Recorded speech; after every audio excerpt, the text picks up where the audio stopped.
Assalamualaikum warahmatullahi wabarakatuh. Selamat pagi pemirsa. Senang sekali saya Muhammad Adha Al-Kontri kembali hadir di tengah-tengah Anda untuk edisi hari ini Senin 6 Mei tahun 2019. Tentunya kita di awal bulan Mei ini ya, bulan yang sangat berkah sekali karena tentunya pada hari Senin ini kita sudah mulai memasuki bulan Ramadan ya, dan juga bulan yang tentunya sangat dinanti-nantikan oleh umat Islam, bulan yang penuh barokah, penuh berkah, dan tentunya ini merupakan hal yang sangat spesial bagi kita semua dalam menyambut Ramadan 1440 Hijriah. Nah pemirsa, tentunya banyak hal kalau kita berbicara tentang bulan Ramadan ini, ada banyak hikmah, ada banyak berbagai macam amalan yang dapat kita lakukan tentunya, dan juga tidak lepas dari keterkaitan antara kearifan lokal yang ada di Provinsi Kepulauan Bangka Belitung. Dan untuk memperbincangkannya pada kesempatan dialog 21 kali ini pemirsa ya, kita akan berbincang terkait dengan hikmah Ramadan 1440 Hijriah bersama dengan narasumber kita yang sudah hadir di studio TVRI. Ada Bapak Rusdi Sulaiman. Selamat pagi Bapak. Ya.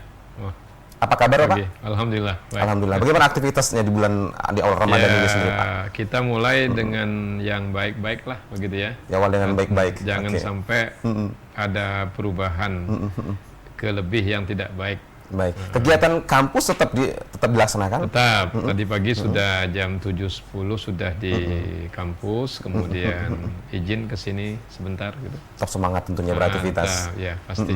Baik, Pak Rusdi, kalau kita berbicara di bulan Ramadan tentunya, menurut Bapak sendiri, apakah ada perbedaan di bulan Ramadan kita tahun ini dengan tahun-tahun sebelumnya, Pak Rusdi?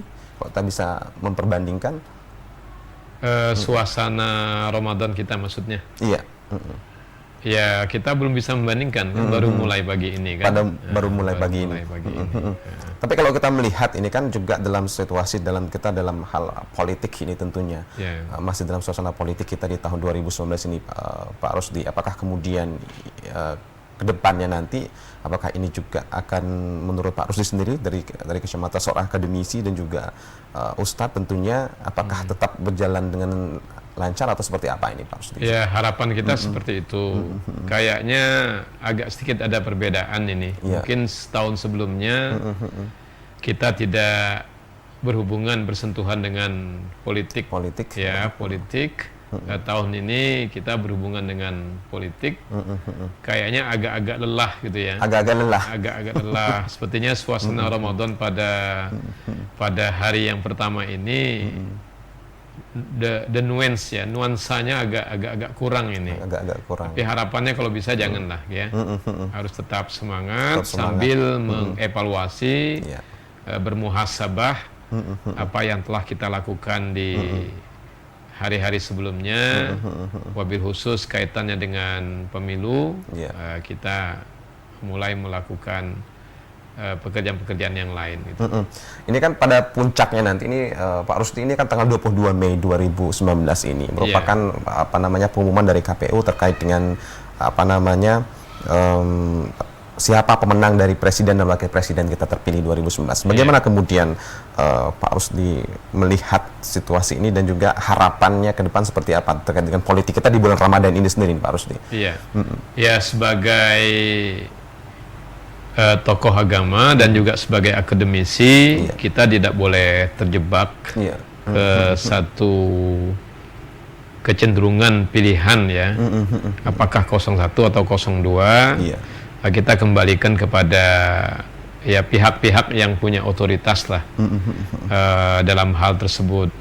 Karena kita sambil menunggu ya, sambil juga mengajak masyarakat untuk bersikap aman lah gitu ya, aman menyikapi segala sesuatunya dengan bijak gitu, apapun keputusannya gitu. Baik, kita kembali ke bulan Ramadan ini Pak Rusdi.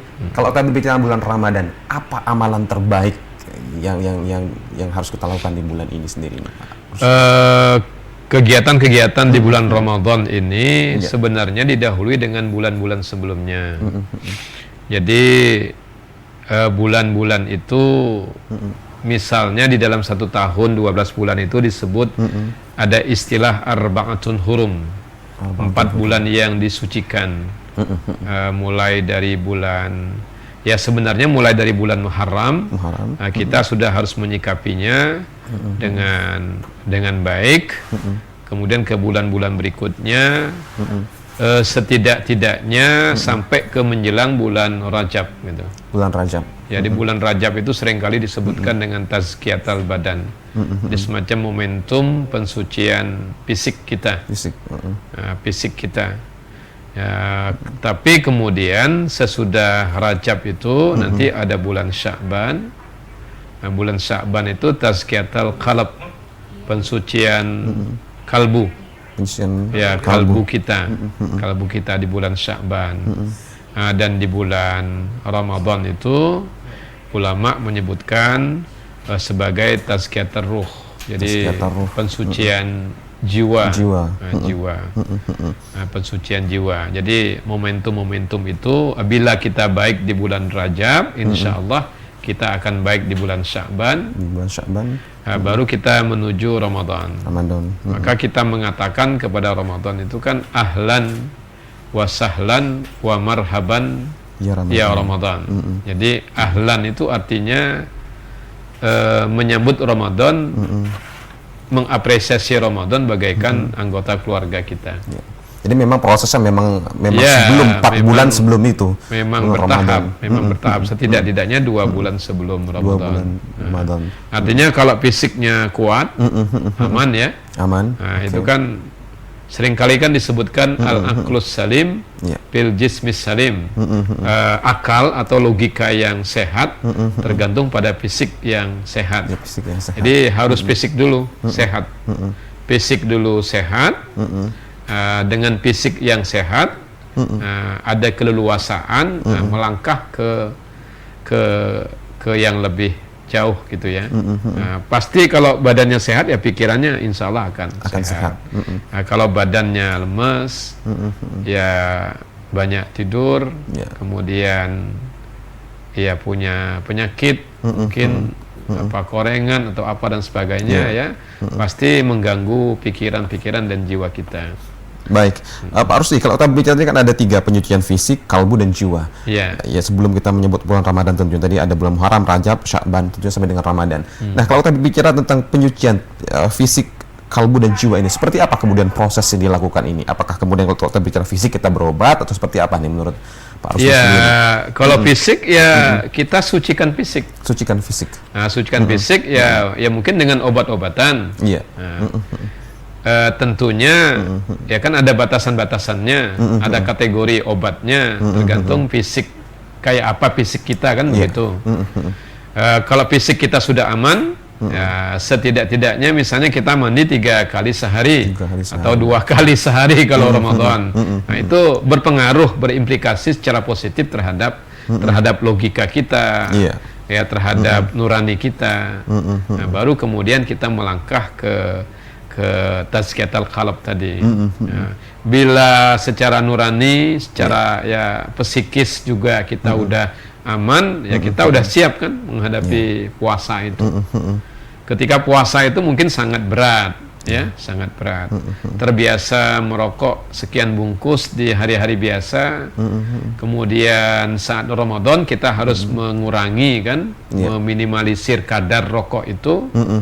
Sekian batang kan ada beban sebenarnya. Tapi dengan kesiapan fisik dan kesiapan kalbu, kesiapan nurani tadi, insya Allah kita welcome lah, kita yang mengucapkan selamat datang. Maka Ramadan tadi saya sebutkan, Ramadan itu bagaikan tamu datang ke kita anggap ahlan, anggota keluarga kita.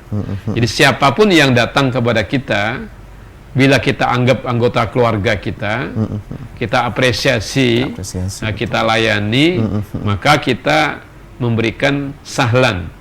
Jadi ahlan wa sahlan. Sahlan itu artinya kemudahan. Ya kemudahan yang kita berikan kepada seseorang yang datang kepada kita. Nah, kita analogikan kepada Ramadan. Nah, berarti kita akan ya ketika kita anggap anggota keluarga, kita sudah sangat familiar dengan Ramadan, tidak ada masalah. Kemudahan-kemudahan itu pasti kita temukan. Keleluasaan itu pasti kita temukan. Wa marhaban. Nah, marhaban itu kan artinya ya tempat. Ya sesuai apa namanya tempat atau ada tingkatan gitu. Nah, ada juga yang mengatakan marhaban itu tebing yang tinggi. Ada tempat parkir yang agak luas. Nah, sesuatu yang harus kita capai. Apabila kita capai mulai dari ahlan, wa sahlan, wa marhaban, ya kita tenang.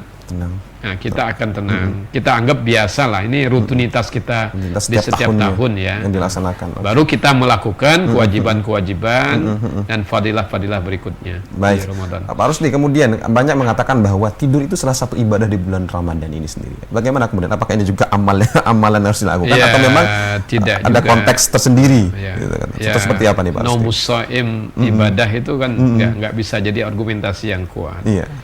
Itu dalilnya tidak kuat juga. Tidak kuat ya. juga. Itu hanya ya motivasi lah buat orang-orang yang sangat lemah.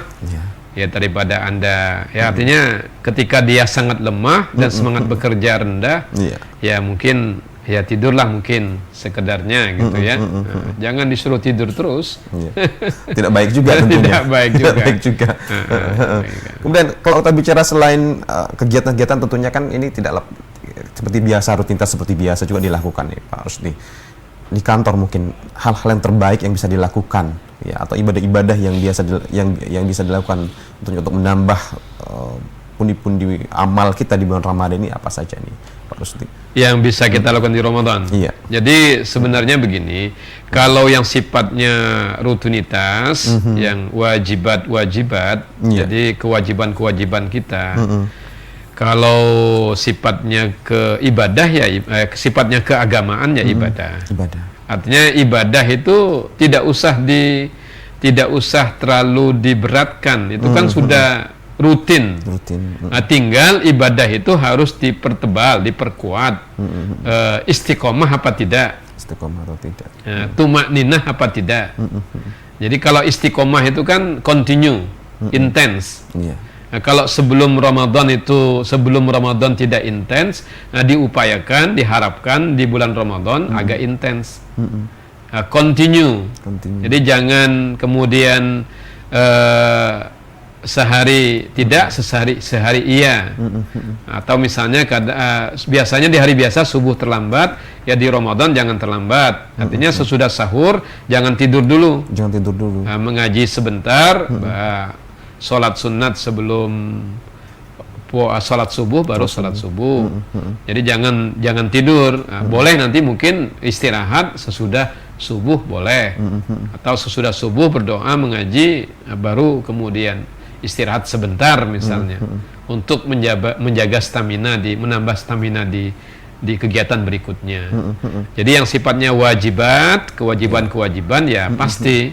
Tinggal kewajiban itu harus dibedakan. Harus diupayakan agar istiqomah dan harus diupayakan agar tumakninah. Nah, tumakninah itu kan tidak tergesa-gesa. Baru kemudian kita melakukan yang sunnah-sunnah itu. Nah, termasuk misalnya sholat tarawih yang sebelumnya tidak ada, nah, kita laksanakan di bulan Ramadan. Ya kita lakukanlah tarawih itu. Dengan jumlah rakaat mungkin berbeda, tergantung perspektif teologis keislaman kita kan. Ada yang 8 rakaat tarawihnya, ada yang 20, atau ada yang mungkin melebihi rakaat 20. Tapi kalau disunahkan itu berapa rakaat ya kalau kita boleh tahu? Ya, tidak ada ini. Hanya ada beberapa sandaran ya. Sandaran. Misalnya kalau Muhammadiyah itu dia mengambil sumber hukum yang lebih arjah. Nah, menurut dia kan, menurut kelompok ini kan, misalnya 8. Nah, nanti ada yang 20. Kaum Nahdiyin misalnya 20. Tapi juga kadang-kadang ada perbedaan, ada yang 8, 4 rakaat tambah 3. Ada yang kemudian 2, 3 3. Ada yang juga 2, 2, 2, 21. Ada yang 20. Nah, kalau 20 rata-rata dia pasti 2. 2 rakaat. Nah, 2 rakaat nanti 21 gitu. 21. Tidak perlu diperdebatkan, persoalan itu. Yang jelas masing-masing ulama, masing-masing madhab punya sandaran, ya punya sandaran yang kuat, yang tabarah menurut mereka. Itu seperti itu. Untuk istiqomah dalam menjalankannya. Untuk istiqomah. Baru kita melakukan fadilah-fadilah yang lain. Fadailul a'mal. Jadi keutamaan perbuatan. Kayak sedekah, infak, mengasihi kelompok mustadafin dan sebagainya. Baik, Pak Rusdi, tentunya banyak hal kembali yang akan kita perbincangkan terkait dengan hikmah Ramadan ini tentunya, dan kita juga nanti pengen menanyakan sebenarnya apa saja tanda-tanda bahwa ibadah kita terima oleh Allah Subhanahu Wa Taala. Dan sebelumnya kita akan kembali setelah yang satu ini, tetap di Dialog 21.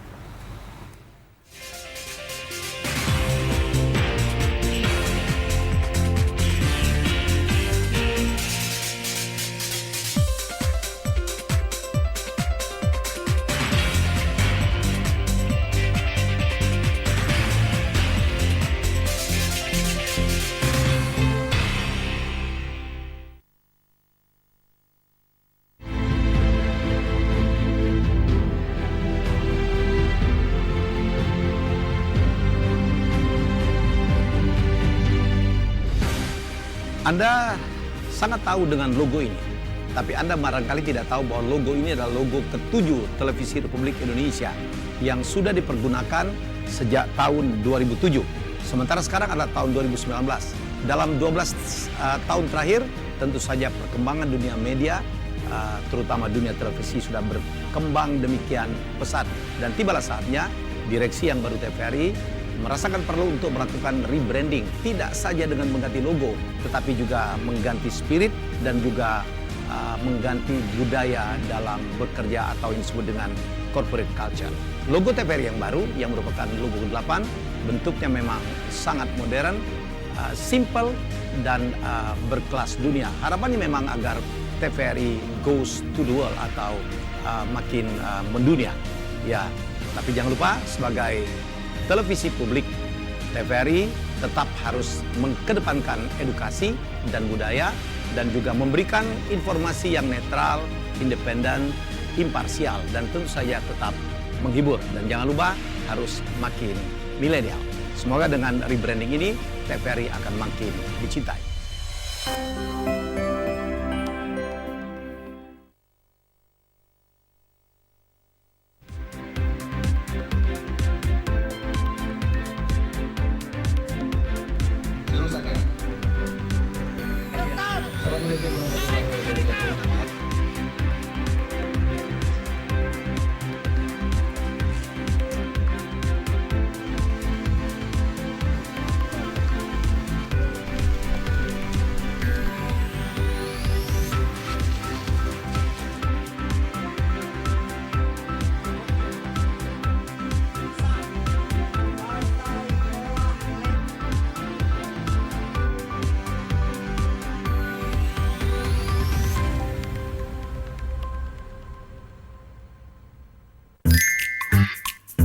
Mas, di samping ada apa itu? Woi, parah nih orang. Jangan gitu, woi.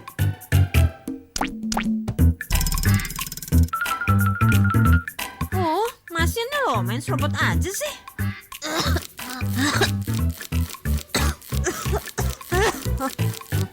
Ya Allah, sabar.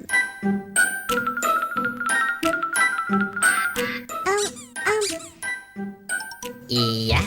Om sekolah di mana? Emang kenapa? Waktu di sekolah nggak diajarin antri ya?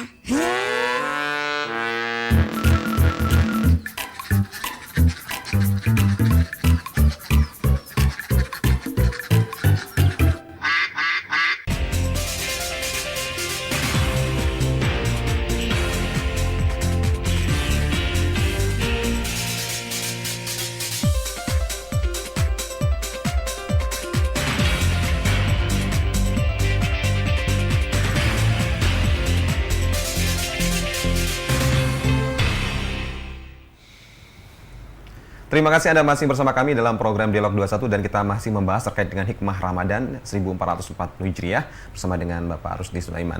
Pak Rusdi, kalau kita berbicara tentang amal ibadah tentunya, apakah tanda-tanda bahwa amal ibadah kita diterima oleh Allah Subhanahu wa taala sendiri, Pak Rusdi? Ya. Ya, sebagai hamba Allah, kita tidak bisa mengukur kedalaman ibadah kita. Iya. Karena ibadah ini kan dimensinya kan dimensi esoterik. Dimensi. Jadi secara filosofis atau secara tasawuf, dia dimensinya dimensi esoterik, dimensi terdalam. Sesuatu yang terdalam itu tidak bisa diukur. Karena begini, kita mengapresiasi Allah itu sebagai the ultimate reality, jadi realitas tertinggi. Realitas tertinggi itu sumber cahaya, kita sebut dengan Nurul Anwar. Nah, dan kita sebut juga dengan akal aktif secara zati. Jadi al-akal, bukan akal dalam pandangan kasat mata, bukan. Nah, jadi yang tadi saya sebutkan sebagai Nurul Anwar, jadi Allah memancarkan atau mengemanasikan nurnya, nur dari zat Allah itu kepada makhluk-makhluk pilihannya. Nah, jadi kita berbuat baik, kita melakukan ibadah secara istiqomah, secara tumakninah, dalam keadaan suci. Kesucian, posisi kesucian itu kan semacam bisa tembus gitu. Kita menyebutnya dalam tasawuf itu dengan semangat mukasyafah. Jadi ada orang-orang tertentu. Jadi ada proses rasionalisasi atau aktivitas mukasyafah hamba-hamba tertentu kepada Allah. Nah itu, dan itu orang-orang tertentu. Orang-orang tertentu. Nabi Muhammad saja kan bertemu dengan Allah. Sebelumnya kan biwasilati al-malak al-quds, diantar oleh malaikat Jibril, kan begitu. Nah, apalagi kita yang orang-orang awam ini. Nah, tapi kita punya semangat, untuk menembus itu. Kan disebutkan anta'budallah ka'annaka tarahu. Suyugianya, selazimnya bila kamu beribadah kamu melihat, merasakan, maksudnya ada mazakah, ada ketajaman perasaan. Jadi mendekatkan diri itu. Apakah bentuknya ta'abudan, beribadah, atau bentuknya taqarruban, mendekat. Kemudian tahannusan, jadi semacam model meditasi itu, menyendiri, iktikaf misalnya, atau sholat dengan berusaha untuk khusyuk, merasakan. Wa illam takun tarahu, kalau Anda belum bisa memandang, merasakan, melihat dalam pengertian metafisik, fa innahu yaraka, Allah melihat kita. Jadi ya hamba-hamba yang beribadah itu ya beribadah saja. Beribadah saja, tidak usah mengurus persoalan, oh saya lebih alim, saya lebih khusyuk. Kenapa Anda tidak khusyuk?